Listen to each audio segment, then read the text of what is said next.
We converted it from a flip into a rental and then eventually into an owner finance and eventually disposed of the property. It ended up being a very successful deal. Welcome. You're listening to the Apartment Investing Show. This is where you'll learn how to start or scale your apartment investing career. Your host, Adam Adams, used to brew his own kombucha at home in an apothecary jar. Adam and his guests will show you how to create residual income by investing in apartment communities. Now, here's your host, Adam AAA Adams. I'm your host, Adam A. Adams, and today we are with Lo Hornbuckle, 37 of Dallas, Texas. He's the CEO and founder of Sage Oak Assisted Living and Memory Care, founded in 2015. Sage Oak isn't just another assisted living company. Sage Oaks is the boutique assisted living company. With 5 locations in Dallas and a total of 40 beds, Sage Oak provides small, intimate home settings that allow those who need little extra care to receive the love and dignity that they deserve. More information available at thesageoak.com. That's thesageoak.com. Sage Oak also has 2 ground-up boutique assisted living memory care developments in Texas and Louisiana, totaling just under 300 beds with an estimated dollar value amount of a little over $45 million. Well, Lo, how are you today? I'm doing really well. How about yourself? Fantastic. I've heard of you. I've known of you for a long, long time. I've got friends that are friends of yours. Some of them live in Dallas, and some of them live here near me in the Denver area, and they're also in the assisted living industry. Yeah. And it was really good to meet you in, I think it was 2018 or was it 2019 that we met? In person. I think in person it was at Michael Blanc's event. Yeah, it must have been 2019, July of 19. Awesome.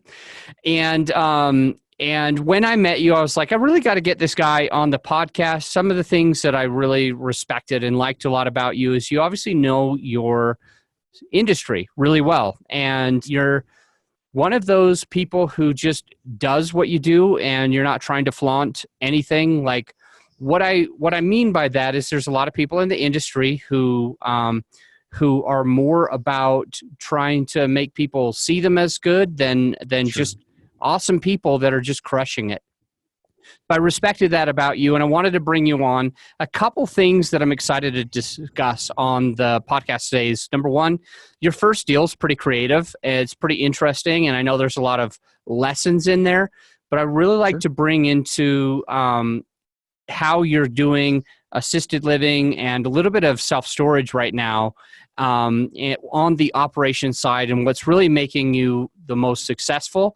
If we can pull out your superpower and allow others to see if they can implement the same, I think that we can help others be more successful in whatever it is that they do, whether they choose assisted living, self-storage, multifamily, or something else. So let me just take us here back to your very, very, very first deal. I think it was 2007, right before the crash.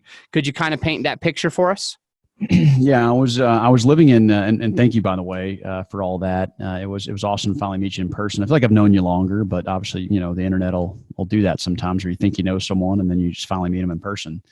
So, it was 2007. I'm from a town in Louisiana called Shreveport, Louisiana.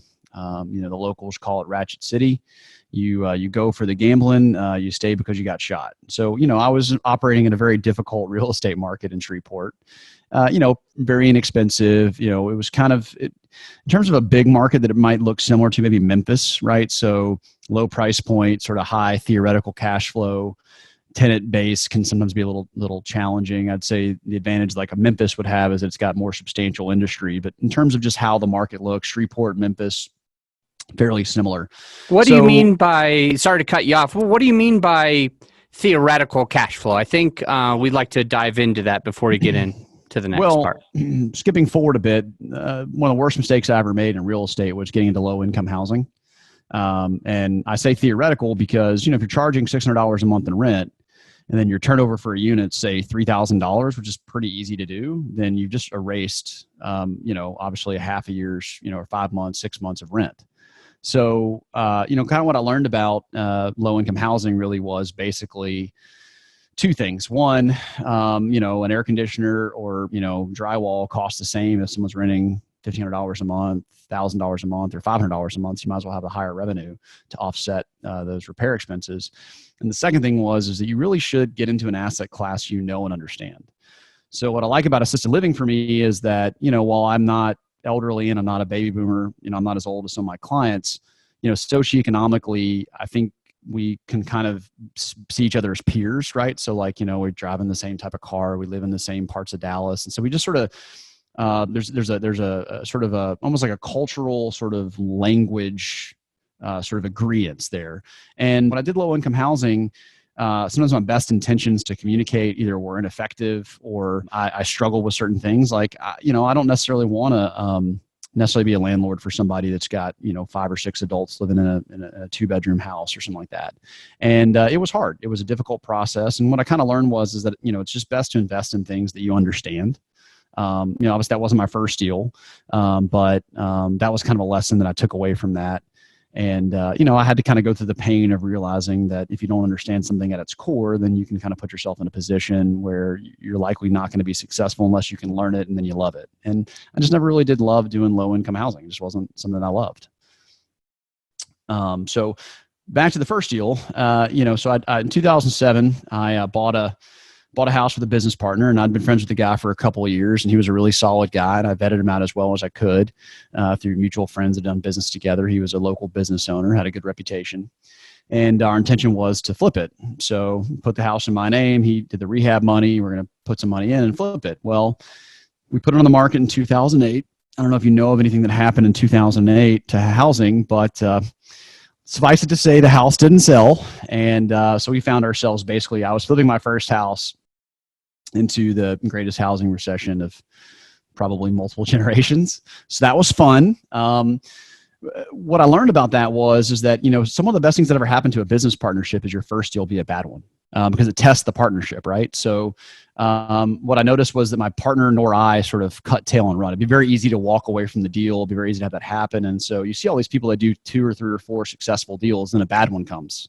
And what happens? Well, you don't know where someone's ethics are. You don't know where their honor lies. You don't know, are they the type of person? Are they willing to forego some personal luxuries to keep the deal afloat? And both my business partner and I were very honorable in the transaction. We converted it from a flip into a rental and then eventually into an owner finance and eventually disposed of the property. It ended up being a very successful deal.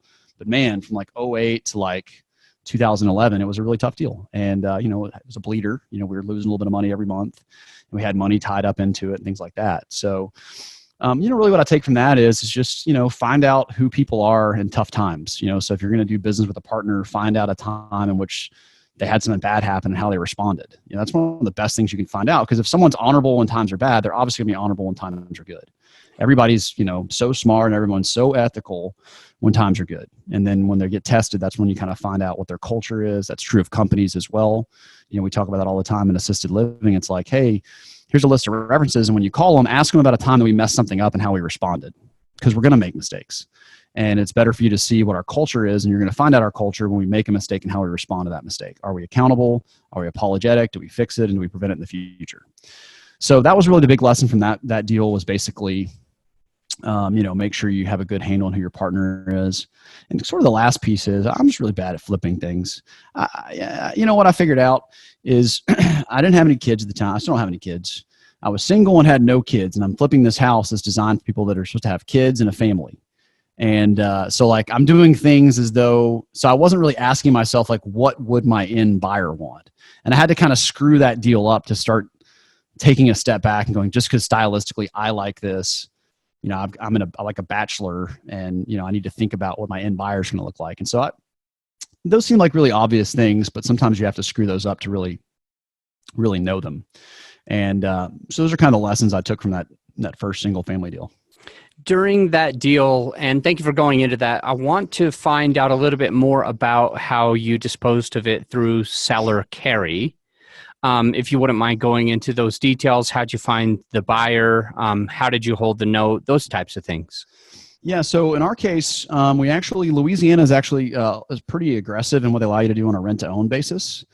So because we didn't want to transfer the title, we were kind of concerned about that. I think our third tenant, it was our third tenant, wanted to buy the house, but didn't have a sufficient down payment for us to consider doing owner finance. So we did a rent to own, and they put some money up front that was option money. We gave them like 10 years to buy the house. It was like a really aggressive timeline, but their payment was really, really high. So if market rents were like, say, $1,400 in the house, they were paying like $2,300, and like a really high percentage of that money was getting credited toward the purchase. And so they kept the house for like 4 or 5 years. And then they were always trying to do handy projects. They were always improving it, or, they were starting something and not finishing. So they eventually defaulted and kind of called us up and said, look, we can't keep up anymore. I'm like, well, you can just keep paying the payment and try to sell it. And then, we'll do a double closing and you'll keep your equity. And they just really didn't put much of an effort to sell it. So we ended up, getting the house back. They'd paid an incredible amount of money for the house over the 4 or 5 years. And then we just sort of, basically put it out on the market and sold it to an investor or a wholesaler for kind of maybe like a wholesale strategy. So it was kind of in between retail and between wholesale, just so we didn't have to put any money into it and fix it up. And I was also kind of scared too, because once you have problems with the house, in some markets, in Dallas, for example, if you made a mistake in 2011 and you showed up in 2016, 2017 to try to sell this property, it's probably doubled or tripled in value. So the market lift really protected you. Anything you held for a long time, you were rewarded. In Louisiana and Shreveport in particular, the only money you made was on your amortization, paying down your debt, right? You're just basically creating a bigger cash flow event at the end. So fortunately with them, because we were paying all the extra money they were paying us to principal, it created a big spread. And we were able to, have at least a positive financial event happen from a deal that ultimately started badly. So it was just being creative. It was just, listening to what these people needed. They were entrepreneurs. They owned a bail bonds business, the tenants, and they had heavy cash at the time, but very poor credit or, substandard credit to get a mortgage anyway. And we were able to kind of come up with a proposal we thought was mutually beneficial. I'm disappointed they weren't able to buy the house. I mean, I wanted them to, but we tried to give them every option and every ability to do so. But if for whatever reason their circumstances wouldn't allow it, and we kind of took over the house after many years of them paying quite a bit for it. So you bought it in 2007, and it was rough through around 11. If you could help me understand, just or remind me if you already told me, what year was it that you got it wholetailed off to the investor? I want to say probably 2012 or 2013, maybe. Okay, so just a couple of years after. Yeah, so we probably rented it from like 2008 to like 2010, and then from 2010 to like 2013 or so was kind of the rent to own strategy that we employed. Good deal. And right now, when we were during the pre-interview, you talked a little bit about how one of your superpowers is operations, is to see what people are doing and what people are missing and increase revenue. You gave a couple of examples of how you've done that in the past and how you're doing it right now. So if you could help us learn a couple of lessons on what we can do better with our own operations and how we can look for things like that other people might be missing. Well, yeah, I think the first thing is that, I know obviously the space that you spend a lot of your time in is kind of the multifamily space. And a lot of the multifamily deals that I see anyway have, kind of a grouping of people, right? So you'll have maybe 3 or 4 people that are jointly sponsoring the deal and they have various responsibilities. The first thing I would say is always have someone that's good at sales on the team. Because if you have a person on the team that could literally sit down with a prospect on an apartment and take them on a tour and ask the right questions and figure out, and then even little stuff like if you lose a deal that will follow up and go, hey, I know you chose a different place. Where did you choose? Awesome. And why did you choose that place? That information is so valuable. And most people don't ask those questions, but salespeople do, because what they realize is they want to know every deal they lost. They want to know why. And then they go, okay, well, is it something I can fix? I can't fix the location. I can't necessarily fix the price, maybe because that's might be set by somebody else. But if I didn't show something, or there's an amenity that I didn't show, or if I didn't use the right language, or we have some program we have some special bonded program. We don't have to do a security deposit. If I didn't explain that well enough and I lost a deal because of that, then I need to own that and get better. So I think it's important to have somebody on the team that just fundamentally understands how to take someone through the sales cycle, understands how to follow up, understands something as simple as, if you're trying to get a hold of somebody, I've met a lot of non-sales people. They'll leave a voicemail for somebody and then they're like, okay, I've called them. The ball is in their court now. I have to wait for them to call me back. And as a sales guy, I call them, I leave a voicemail, I shoot them a text, and I email them because I don't know what form of communication is preferred for them. And so if I do all three and they don't call me back, then that tells me something. If I do one, then maybe they're just not very good about checking their voicemail and I've missed an opportunity. So sales people just sort of internally get a lot of that stuff. And so I think it's always good to have somebody that's been on the front lines and has sold something, whatever that is, and then try to extrapolate that experience into operations. Because the truth is, there's almost no real estate class. There's no a class of real estate, rather.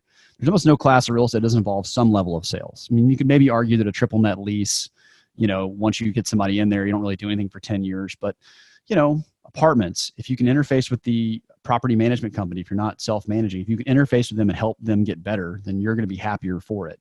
Self-storage, it's kind of low operations, but still there's an element of operations to self-storage. One of the things we're doing with State Storage Group is we're simply surveying our existing clients. And the idea is this. You ever heard of a gas station called Buc-ee's? It's kind of big here in the South. I don't know if you've heard of it.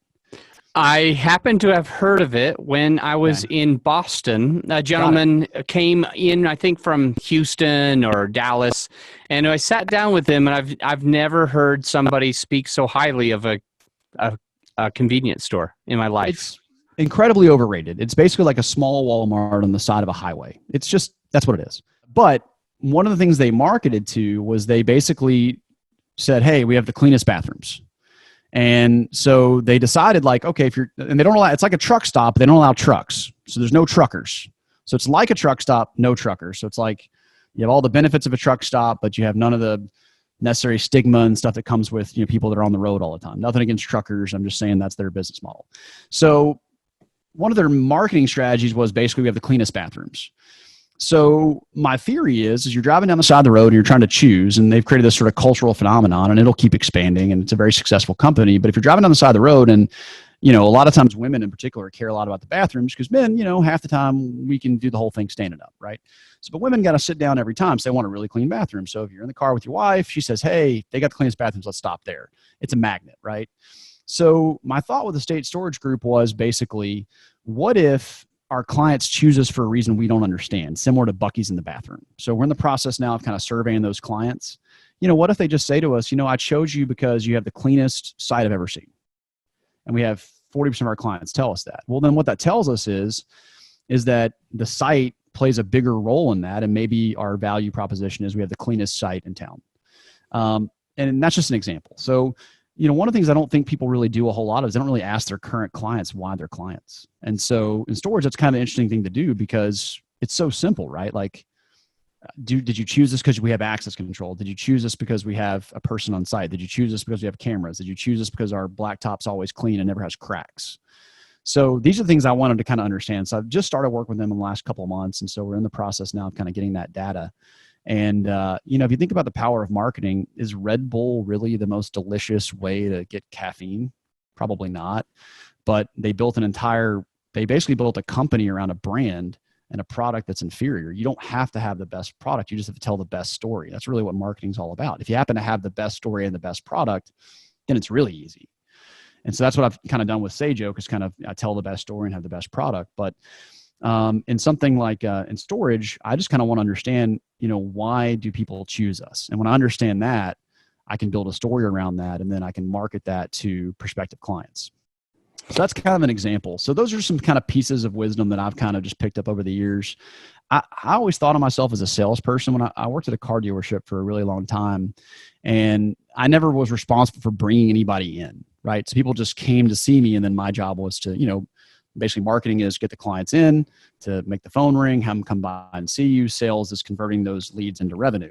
I was always a salesperson, but what I kind of found out is I actually really kind of enjoy marketing too. I really enjoy kind of getting into relationships with people and figuring out a way to have them, put the company that I'm working with at the top of their list. And I think anyone that's ever been in business has experienced, there's someone that'll send you a referral and they're real hands off. They're like, I'm not vouching for them, go see them, but I don't know, they're just like, they almost like offer 50 disclaimers. And then you have someone that's like, hey, you need to go to this restaurant. It's amazing. Ask for Phil, order these things, tell him you want them the same way you did them for me. He'll take care of you. Like they're actually advocates for the business. They're passionate about their referral. They want you to agree with them. And so I've spent a lot of time trying to understand, how do I take people and make them like that, as opposed to just, here's his name and number, hope you call him. And a lot of it's just been getting in relationships with people that I can honestly say to them, like, dude, don't give them my name and number, give me theirs, because I'll actually call them, and we don't want apathy to set in and then them not take the next step, which happens a lot, right? Like, how many times does your business get referred and the phone doesn't ring? But if you give me their name and number, I'm going to reach out and the chips are going to fall where they may. And that's all I can ask for. Yeah.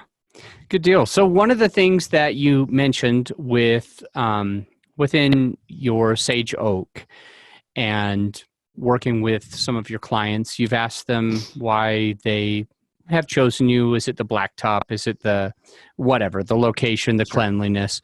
And you mentioned that you got some feedback. Did you create a story then around that you've been using lately? And can you share that with us? Yeah. So with Sage Oak, so Sage Oak is the assisted living company that I own and operate. The story about, the survey really dealt with the storage group that I'm working with. Oh, okay. But so Forgive me. Sage Oak really has two kind of key things. And what I did was, you ever heard of like BNI, right? Like it's a group of professionals and you have like specific slots. There's a bunch of BNI type meetings where, 20, 30, 40, sometimes 100 people get together. They do a little 30-second commercial about what they do, and then you network and you try to find synergy. When I first got into assisted living, before my properties were open, I spent a lot of time going to these meetings. I don't really go to them anymore. I just can't get a ton of value out of the time from them. But the value that I got out of going to those meetings initially is to distill something like your business into 30 seconds is really, really hard, especially if you want to talk, like you want to explain it. So I'm talking about assisted living. When I say assisted living, people think of something already, right? So if I say assisted living, something comes into your mind. It may not be what I'm doing. You may think of a nursing home. You may think of a retirement community. You probably don't think about a house with 8 people. You think about something different. So I had to figure out, how do I convey my concept in a way that sticks? Because they're going to hear 20 of these commercials. And what I discovered was one day, so what I would do is I would try an explanation a few times. And then when I'd be at a marketing event or something, they'd say, oh, this is Lo. I should introduce you. And I'd say, well, do me a favor. Why don't you tell them what I do? And I would just listen to what they said. Because if they heard me do the commercial 10 times and they can't really adequately explain what I did, I'm saying it wrong. And so what really came out of that was the phrase boutique. Boutique seemed to work really well when attached to assisted living or when attached to memory care. So that was kind of the first thing, was kind of learning that boutique was a word that meant something to people. They knew it meant small, they knew it meant intimate. If I say we're going to stay at a boutique hotel, what do you think of? Exactly. Yeah. Yeah. Just a small, quaint. Yeah. You think about like a nice, you think about a small mom and pop. Everybody knows your name. And yeah, exactly. And so if I do that in assisted living, it piggybacks off of that concept. Yeah. And so the other thing is that the biggest challenge I see in healthcare, and this is from an outsider's perspective, is communication. It's the number one thing. If a doctor has to deliver bad news to you and they do it well, it softens the blow. If you can be proactive in your communication. So as an example, a lot of my team comes from the healthcare industry. And, in healthcare, communication is pretty poor, right? You go to see a doctor, they send you to a waiting room, you wait there for 45 minutes. If you're an aggressive type A person, you get up and you go, hey, did y'all forget about me? That people do that, right? So our whole job is we're dealing with people that have complex, sometimes diseases like dementia. They've got, 4 or 5 family members that are involved in the process. So how can we communicate better? And so what I did was I started distilled our slogan into 6 words: great care, great food, great communication. To this day, I have not seen an assisted living or memory care company talk about communication in their slogan. And we've made it a central part of what we do. We actually trademarked, I should probably say that on the show. We've actually trademarked boutique assisted living and memory care. We've also trademarked great care, great food, and great communication. And the reason we've done that is because it's just, I spent 2 days throwing a ball against a wall, trying to think like, how do I distill what we do into really small pieces? And if I tell you that a company does great care, great food, great communication, you get what that company's about, I think. And the way I did that was I was having to design a flyer. And if you've ever tried to design a flyer, like a little half page or quarter page, it's really hard because you instinctively, you want to list all the things you have. You want to list all these features. But if you look at it on paper, it's like, it's just a list of stuff. And it doesn't resonate. Nobody remembers it. So if you got an 80-year-old person looking for their spouse and you have a little half page ad somewhere and it's just got a list of 30 things, they're not going to call you. But if it's like, boutique assisted living, great care, great food, great communication, here's our locations, they call, or they're more likely to call. And so that was kind of the fun part of that process. Is sometimes it's really, really difficult to distill things down into small concepts. And what I've told everybody is that any business that you're in, you can be a commodity, but you can choose not to be. So every apartment complex just about has something unique about it. And if you can figure out that there's something unique about it that people care about, you can build a story around that. We have the best views in Denver. That's a great story, right? The largest swimming pool in all of Denver. That's cool, right? So what doesn't matter? It could be anything really, really small, but it's something different. It's some value claim that someone else isn't making. We're the highest rated apartment complex in the entire Denver metro area on Apartment Finder. Great. Anything. So you can and assisted living is even worse because you're dealing with some very serious issues, right? So people choose apartments a lot of times based on location, based on pricing. Assisted living, they're focused on care, food, and communication. And so if you can really make clear that you're not a commodity, that there's unique things about your business in terms of personnel, in terms of culture, then you can essentially just not be competitive because the people that you're competing with don't get it. And they're talking about gyms and chandeliers and underwater treadmills and things that don't really matter when you're trying to take care of someone with dementia, right? So a lot of the big players in the space don't really fundamentally understand what they're doing, or they know that they can't deliver on the healthcare piece. They can't deliver on the service piece. They can't deliver on the communication piece. So they kind of, play a game of 3-card Monte and they say, oh, well, look at the chandelier. It's beautiful. It's you know how many crystals that is? And you're like, I care about mom or dad being happy, not the chandelier. And that's kind of how they operate sometimes. So that's just kind of an example of how you can kind of take your business and just separate it from the pack by just really distilling some ideas into sort of short sentences or short phrasing. That was very valuable. Thank you. I appreciate you going into that. We're going to take a quick break, but we'll be right back with the final five. If you enjoy learning from Adam and his guests on the show, then it might be time to join Adam's exclusive Inner Circle program, where you can become close with Adam Adams and some of the expert podcast guests you hear on the show. This group is a hybrid between what you get from a coaching program and what you get from an elite mastermind, with regular educational calls, exclusive mastermind retreats, and a private Facebook community for members only.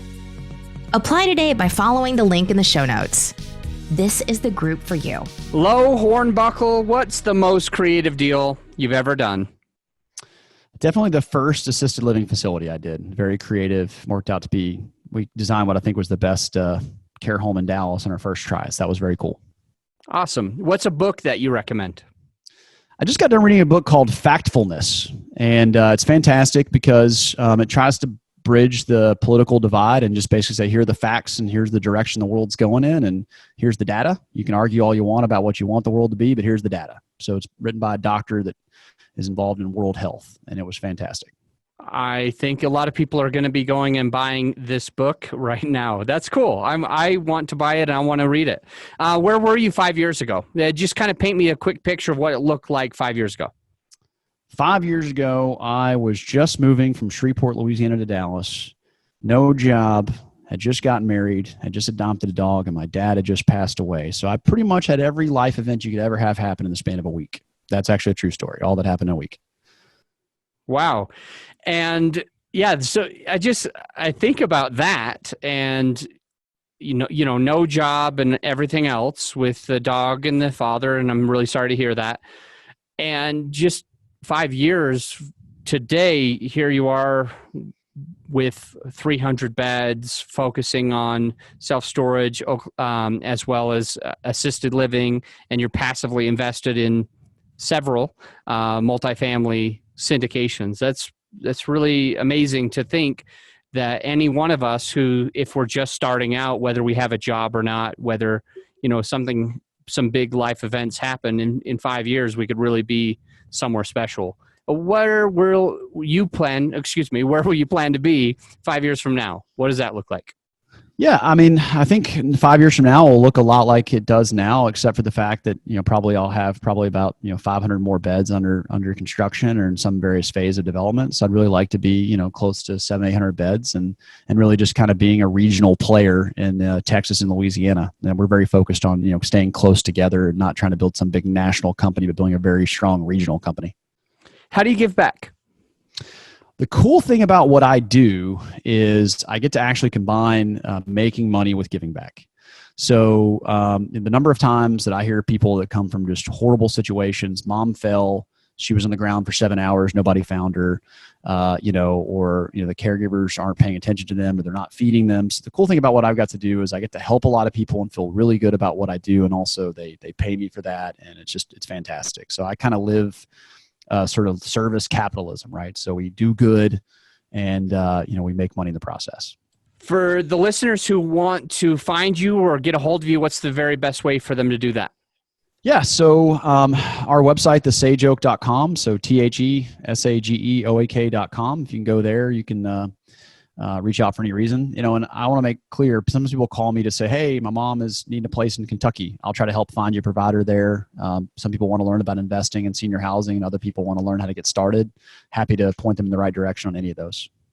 Excellent. Thank you so much for coming on the show. I really, really appreciate your time. I learned a lot from how you can really look at the operations and improve them. So thank you. I think that was valuable for all of us. I'm going to let you go, but until next time, my friend, think outside the box. As a reminder, any investment opportunities mentioned on this show are for accredited investors only. And if you're interested in working with me and my team, then go to realbluespruce.com and click Get on the List. It's that simple. Just click Get on the List to start passively investing. This has been an episode of the Apartment Investing Show with me, Adam Adams. All rights are reserved. And if you haven't done so already, then make sure that you absolutely smash that subscribe button. And I'll see you on the next episode.